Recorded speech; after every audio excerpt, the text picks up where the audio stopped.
हरे कृष्ण। सूत जी ने कहा, इस वर्तमान चतुर्युगी के तीसरे युग द्वापर में महर्षि पराशर के द्वारा वसु कन्या सत्यवती के गर्भ से भगवान के कलावतार योगीराज व्यास जी का जन्म हुआ। एक दिन वे सूर्योदय के समय सरस्वती के पवित्र जल में स्नान आदि करके एकांत पवित्र स्थान पर बैठे हुए थे। महर्षि भूत और भविष्य को जानते थे। उनकी दृष्टि अचूक थी।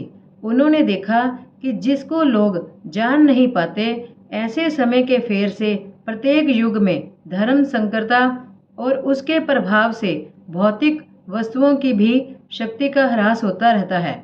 संसार के लोग श्रद्धाहीन और शक्ति रहित हो जाते हैं। उनकी बुद्धि कर्तव्य का ठीक ठीक निर्णय नहीं कर पाती और आयु भी कम हो जाती है। लोगों की इस भाग्यहीनता को देखकर उन मुनीश्वर ने अपनी दिव्य दृष्टि से समस्त वर्णों और आश्रमों का हित कैसे हो, इस पर विचार किया। उन्होंने सोचा कि वेदोक्त चातुर्होत्र कर्म लोगों का हृदय शुद्ध करने वाला है। इस दृष्टि से यज्ञों का विस्तार करने के लिए उन्होंने एक ही वेद के 4 विभाग कर दिए। व्यास जी द्वारा ऋक्, यजुर, साम और अर्थव, इन 4 वेदों का उद्धार पृथक्करण हुआ। इतिहास और पुराणों को 5वां वेद कहा जाता है। उनमें से ऋग्वेद के पैल सामगान के विद्वान जैमिनी एवं यजुर्वेद के एकमात्र स्नातक वैशंपायन हुए। अर्थवेद में प्रवीण हुए दरुनंदन समंतुमणि। इतिहास और पुराणों के स्नातक मेरे पिता रोमहर्षण थे। इन पूर्वोक्त ऋषियों ने अपनी अपनी शाखा को और भी अनेक भागों में विभक्त कर दिया। इस प्रकार शिष्य प्रशिष्य और उनके शिष्यों द्वारा वेदों की बहुत सी शाखाएं बन गई। कम समझ वाले पुरुषों पर कृपा करके भगवान वेद व्यास ने इसलिए ऐसा विभाग कर दिया कि जिन लोगों को स्मरण शक्ति नहीं है या कम है, वे भी वेदों को धारण कर सकें।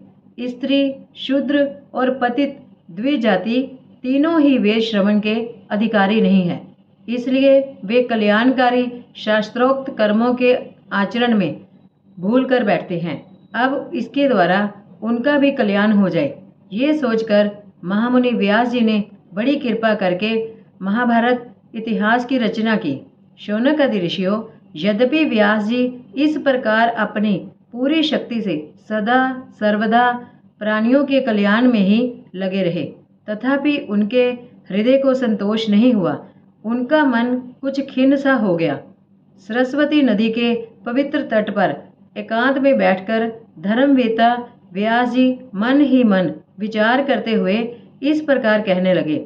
मैंने निष्कपट भाव से ब्रह्मचर्य आदि व्रतों का पालन करते हुए वेद, गुरुजन और अग्नियों का सम्मान किया है और उनकी आज्ञा का पालन किया है। महाभारत की रचना के बहाने मैंने वेद के अर्थ को खोल दिया है, जिससे स्त्री, शूद्र आदि भी अपने अपने धर्म कर्म का ज्ञान प्राप्त कर लेते हैं। यद्यपि मैं ब्रह्म तेज से संपन्न एवं समर्थ हूँ, तथापि मेरा हृदय कुछ अपूर्ण काम सा जान पड़ता है। अवश्य ही अब तक मैंने भगवान को प्राप्त करने वाले धर्मों का प्रायः निरूपण नहीं किया है। वे भी धर्म परमहंसों को प्रिय है और वे भी भगवान को भी प्रिय है।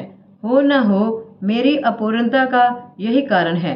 श्री कृष्ण द्वैपायन व्यास इस प्रकार अपने को अपूर्ण सा मानकर जब खिन्न हो रहे थे, उसी समय पूर्वोक्त आश्रम पर देवर्षि नारद जी आ पहुंचे। उन्हें आया देखकर व्यास जी तुरंत खड़े हो गए।